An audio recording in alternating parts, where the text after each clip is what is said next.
value that you get from ChatGPT will be in direct proportion to the quality of the questions that you ask, okay?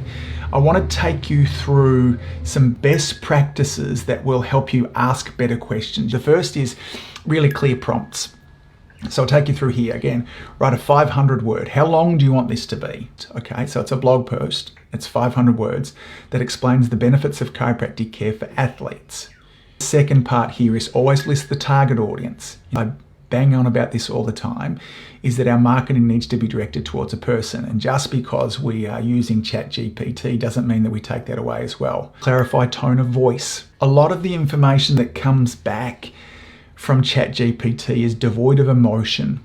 And the first thing I started to put in there, particularly with its social media posts, is make it more conversational. Some of the things that you might want to put in there, again, informative, persuasive, and inspiring, conversational, professional, humorous, emotional, provocative, authoritative. These are things that you might want to play with. Outline the objective. What is the objective of this article? Is it to attract patients in? Is it to educate patients? What is the objective that you're wanting of the content? List key points to include.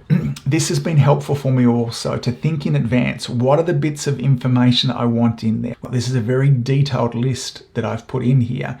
The result of the article that I get from here is significantly different. And then as we go forwards, one of the things that you might want to do is provide some relevant examples. If there are key research articles that you want it to refer to that really help to provide a strong case, then you could pop that in there as well.